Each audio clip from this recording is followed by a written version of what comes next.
Unge bruger mange timer på sociale medier hver dag.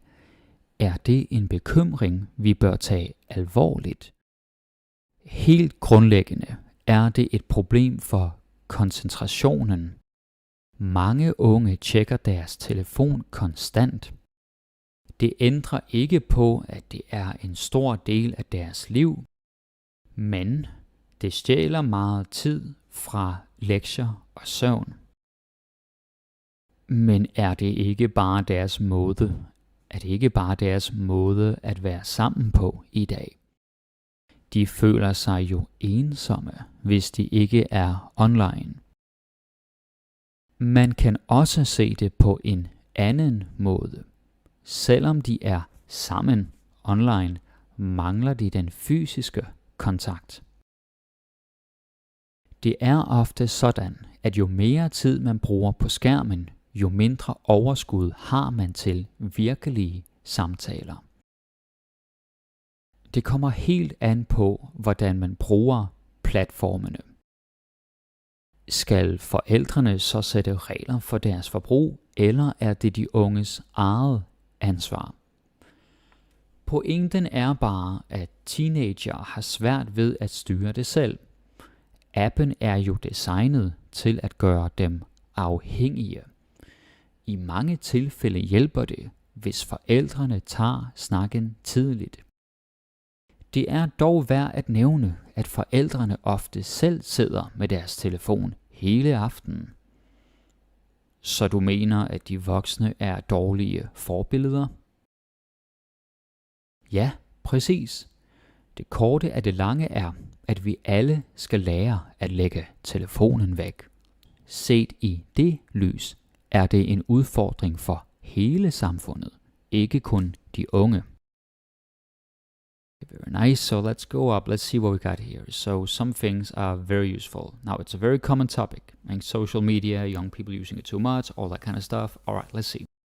Unge bruger mange timer, okay, that's cool. Er det en bekymring, vi bør tage alvorligt? Yeah, it might be important in some situations at tage alvorligt, to take seriously, to tage alvorligt. This next one, even better. Helt grundlæggende, like fundamentally, basically. Så grundlæggende, you're laying the foundation. Grundlæggende er det et problem for koncentrationen. Det ændrer ikke på, this is good. It's kind of high level, and that's what we want here. Det ændrer ikke på, it doesn't change the fact. Det ændrer ikke på, at something. Det ændrer ikke på. Okay. Er det ikke bare deres måde at være sammen på i dag? Okay. Man kan også se det på en anden måde. Så se det på en anden måde. Look at it in another way. Se det på en anden måde. Yeah, it's good stuff. Selvom de er sammen online, mangler de ikke. So I put sammen in these marks, because it's not really together. They're online. That's the point. Selvom de er sammen online, mangler de den fysiske kontakt. Det er ofte sådan, this one is very good. Det er ofte sådan. Of course, ofte means often. Så det er ofte sådan og sådan. It is often the case, and this is how it often is. Det er ofte sådan, and then the thing you want to say afterwards. Det er jo ofte sådan at something. And this word is such a key word, like understanding Danish culture, it helps you a lot if you know this word. Overskud. Yeah, you could say it's energy, but really it's like mental energy, like a surplus, extra energy to spend. So somebody who's having a hard time, stressed, really down in, I don't know, like in a bad place, they don't have this. Den person har ikke overskud. They're very stressed, or if they're under pressure, they don't have it. So that's what they're talking about here. Overskud. It's a very Danish word. Overskud. Okay, then we have, det kommer helt an på. So we talk about this in another video already. So det kommer an på, it depends on. Det kommer helt an på, it totally or entirely. It just emphasizes that. Det kommer helt an på, it depends entirely on something. Hvordan man bruger. And just a little tip, when you're at this exam, make sure that you actually say man. Don't say mand, ikke like man, but man. Hvordan man bruger platformene. Alright, skal forældrene så sætte regler for deres forbrug? Yeah, okay, that's fine. Well, maybe forbrug is a very good word because it will appear in many different topics. Forbrug is use or consumption. Because at bruge is to use. So forbrug, consumption. Okay, eller det... Pointen er bare... Okay, so in this case, the student was kind of dodging the question, but that's just one example. Pointen er bare... And the point is simply, or the point is just. And again, pronunciation, it's pointen. Don't say pointen. Some people say it, even some Danish people, but it doesn't sound so good. Pointen. No. Pointen. Pointen. Pointen er bare da. Appen er jo designet til at gøre dem afhængige. Yeah, I would say afhængig or afhængige, because here in the plural, is a pretty useful word to know because it's addicted. It could also be dependent, and so you have to look at the context, but that's more of a matter in English, how you translate it. And so afhængig, in this case, it's about phones, technology, but it could also be drugs or anything like that. Afhængige. I mange tilfælde hjælper det. So tilfælde is case, or cases is the same in single and plural. I mange tilfælde. In many cases. It's very good. I mange tilfælde, in this case, hjælper det. Det er dog værd at nævne. Yeah, this one I quite like because dog means however, and it makes it a little more formal, and værd is like worth. Så det er dog værd at nævne. However, it is worth mentioning. Det er dog værd at nævne. Det er dog værd at nævne. Let's see. Så du siger, at de voksne er dårlige forbilleder. Ja, bad role models. Okay. Du mener, not siger. Ja, præcis, exactly. Det korte af det lange er. Yeah, this is a nice one. Ikke? Sort of the long and short of it. Ikke? The short of the long. Ikke? Like it's kind of a funny expression. The whole thing is long, but here's a small piece. Ikke? In summary. Det korte af det lange er something. And then it's at lægge telefonen væk. Ikke? To put the phone away. Like, woof, over there. Set i det lys. So seen in that light, looking at it in that light, or with those eyes, or with those glasses on. Set i det lys. Set i det lys. So it's a lot of stuff here, a lot of stuff that's very useful. Now let's take another one. Mange danskere arbejder hjemmefra i dag. Synes du, det er en god udvikling? Ja, det synes jeg. Det giver folk mere fleksibilitet i hverdagen. Okay. Det har stor betydning for deres work-life balance. Yeah, we tend to use that word. Man sparer tid på transport, og det giver mindre stress. Men mister man ikke det sociale fællesskab, hvis man aldrig ses på kontoret? Det er en balancegang. Selvfølgelig er det sociale vigtigt. Men i virkeligheden kan man godt holde kontakten online. For det meste mødes man jo stadig et par gange om ugen. Det er ofte nok for de fleste. Og tit nok, kan også say that. Er det ikke svært for chefen at kontrollere, om folk rent faktisk arbejder? Det viser sig ofte, at folk er mere effektive derhjemme. Der er færre forstyrrelser. Man bør huske, at tillid er vigtigt på en arbejdsplads. Tværtimod arbejder mange faktisk mere, når de er hjemme. Hvad så med dem, der bor småt? De har jo ikke plads til et kontor. Som regel kan man finde en løsning. Måske kan firmaet hjælpe med udstyr.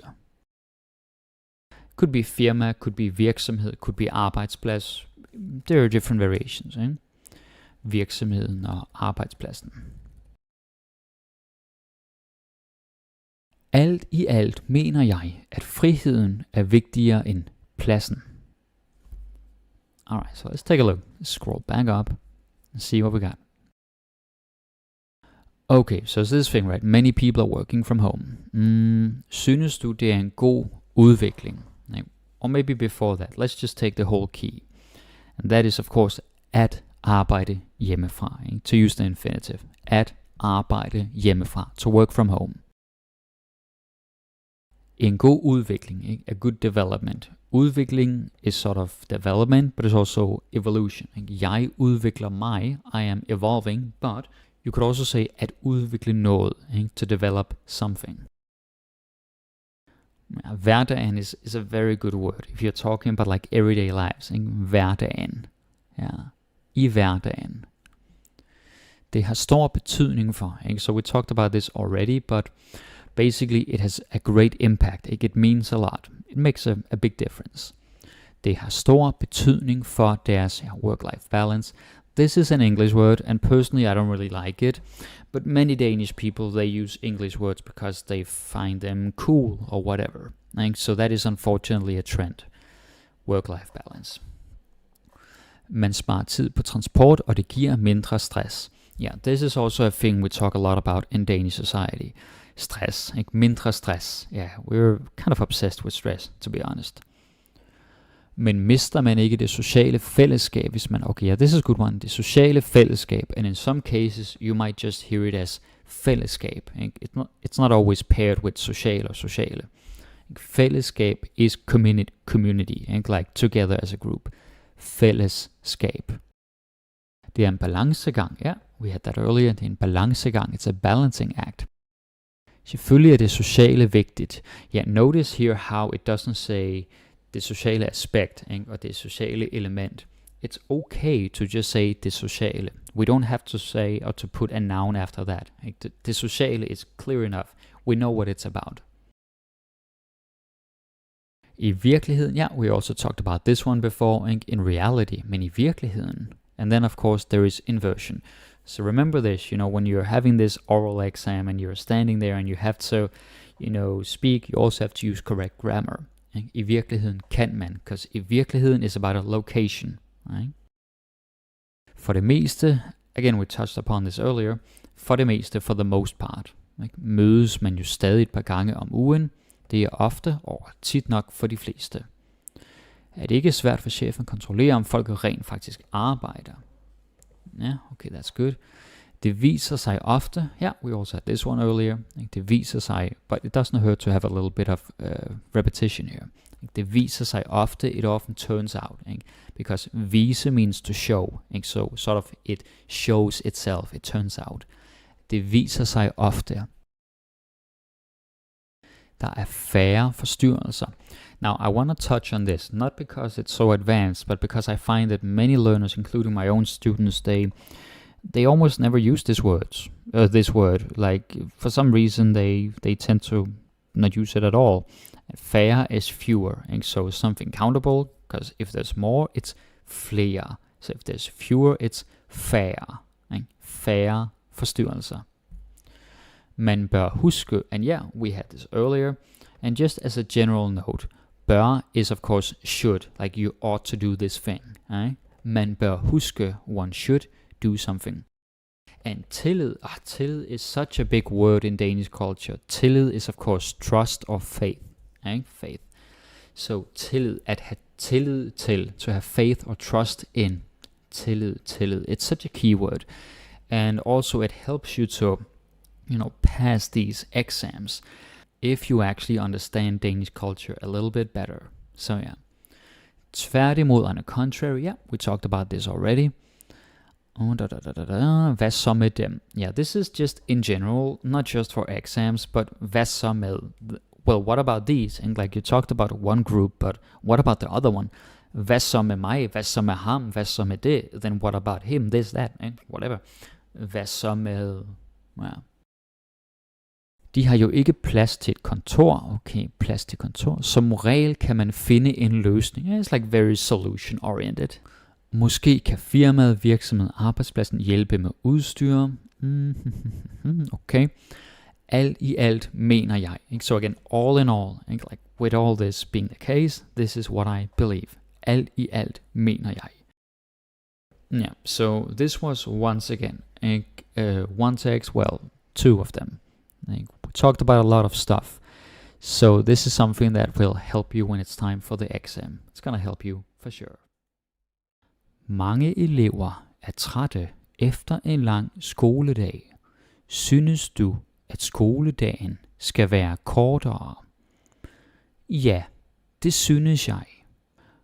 Mange børn har svært ved at koncentrere sig i 8 timer. Det har stor betydning for deres motivation.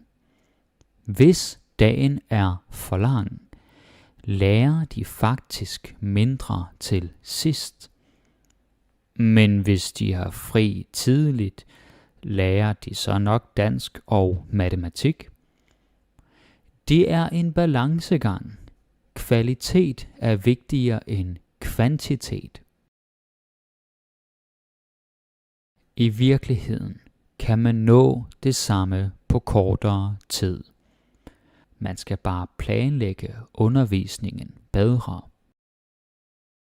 For det meste bliver de sidste timer alligevel brugt på leg eller uro.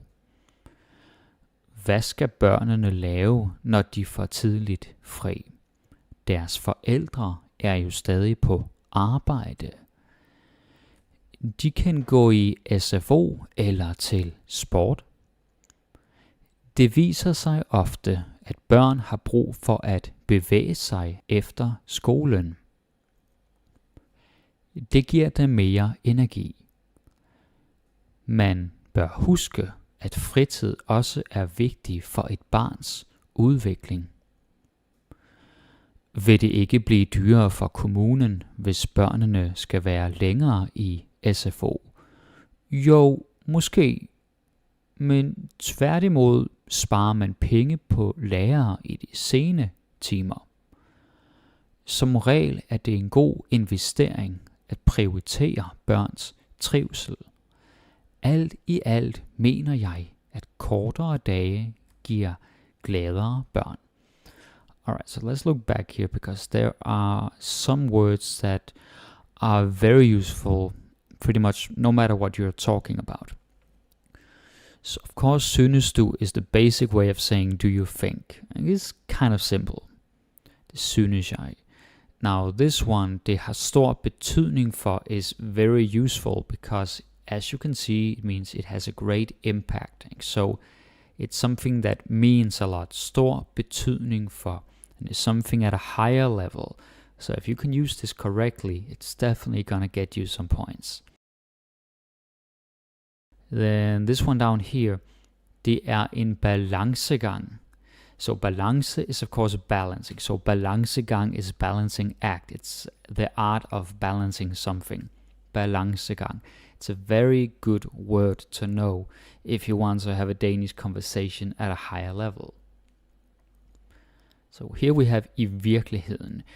Some people say it a lot, some people not so much, but it's definitely good to know it because it is in reality, like in actuality, i virkeligheden. I virkeligheden. Okay, man skal bare planlægge undervisningen bedre, that's fine. For det meste is a good one. Like this means for the most part. And you can use this at an exam, but you can also just use it in normal conversation. Like for det meste, for the most part. For det meste. Okay, let's see. What else is there to talk about? SFO. Det viser sig ofte. Yeah, this one is very good. So it often turns out that. Det viser sig ofte. Like we have often seen this. These words and phrases that I'm highlighting, I'm doing that for a reason. It's because you can be pretty sure they're useful in many different situations, not just for one topic.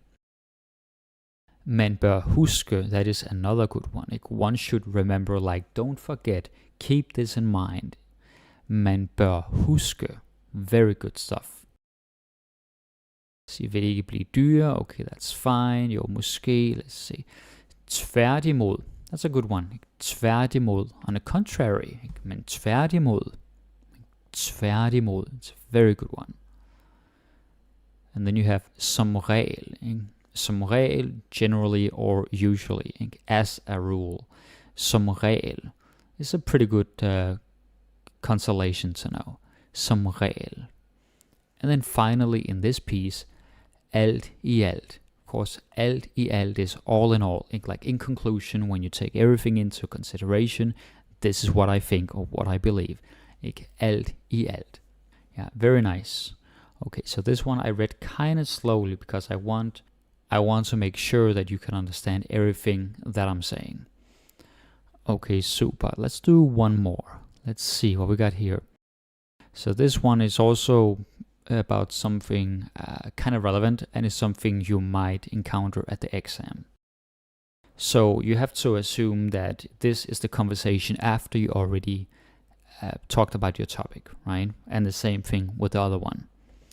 So they might have some follow-up questions. Alright, let's see. Du har talt meget om, at staten skal hjælpe folk med at leve sundere. Men er det ikke op til det enkelte menneske selv at bestemme, hvad de spiser og drikker? Jo, det er jeg enig i. Vi har selvfølgelig en personlig frihed. Ikke desto mindre ser vi, at livsstilssygdomme koster samfundet utroligt mange penge hvert år. Det tyder på, at vi er nødt til at gøre noget aktivt for at ændre udviklingen, så hospitalerne ikke bliver overbelastet. Men tror du virkelig, at en højere afgift på sukker hjælper? Vil folk ikke bare købe det alligevel? Det kommer an på, hvor høj afgiften er. Hvis prisen stiger meget, vil mange nok tænke sig om en ekstra gang. Til gengæld kan man argumentere for, at det rammer de fattigste familier hårdest. I forhold til den sociale ulighed er det altså en svær balancegang, da de sunde madvarer ofte er de dyreste. Hvad kunne man gøre i stedet for bare at hæve priserne? Man kunne forestille sig, at staten i stedet gjorde frugt og grønt billigere. På den måde hjælper man folk til at vælge det sunde, frem for at straffe dem, der vælger det usunde. Samlet set mener jeg, at information og vejledning er vigtigere end forbud, men nogle gange er det nødvendigt med politiske tiltag for at skubbe folk i den rigtige retning. Tak. Er der andre områder, hvor du mener, at staten bør blande sig? Ja, det kunne for eksempel være i skolerne. Hvis børn lærer om sund mad tidligt, får de bedre vaner som voksne. Det er en fordel for både den enkelte og for samfundet på lang sigt. Or you can actually just say på sigt. Okay, interesting. So let's see. Alright, so du har talt meget om, yeah, this is good. It's like, okay, you've been talking about this, and like we know you've been saying this, so let's get into the details. Du har talt meget om. You're not going to say this yourself most likely, but you might hear it. Er det ikke op til det enkelte menneske, ikke op til, kind of like the English one, like it's up to the person, individual. Enkelte menneske, okay. Jo, det er jeg enig i. Vi har selvfølgelig en personlig frihed, okay. Ikke desto mindre ser vi, ja. This is very good. Ikke desto mindre means nevertheless or nonetheless. Right? Ikke desto mindre. This is very useful because there's a very good chance when you're doing this whole thing, this exam thing, that you might need to argue a case. So you have to weigh the pros and the cons, the for and against. So when you're bridging sentences or starting a new clause or making your conclusion, it's very useful to have these in your arsenal. This is just one.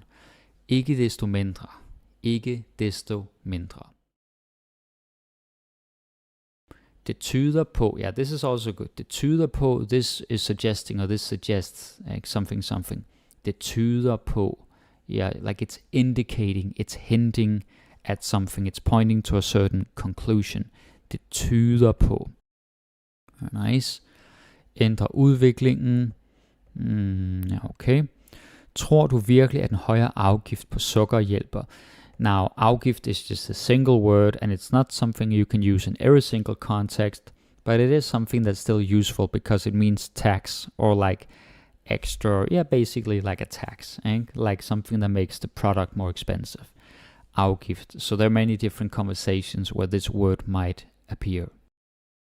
Vil folk ikke bare købe det alligevel? Okay, that's fine. Det kommer an på. Ja, det kommer an på is of course one of those super useful words. Det kommer an på. And you can hear this in many different conversations. That depends on. But here's the thing. You cannot just say det kommer an på. Like in English you can do that. And go, oh yeah, it depends.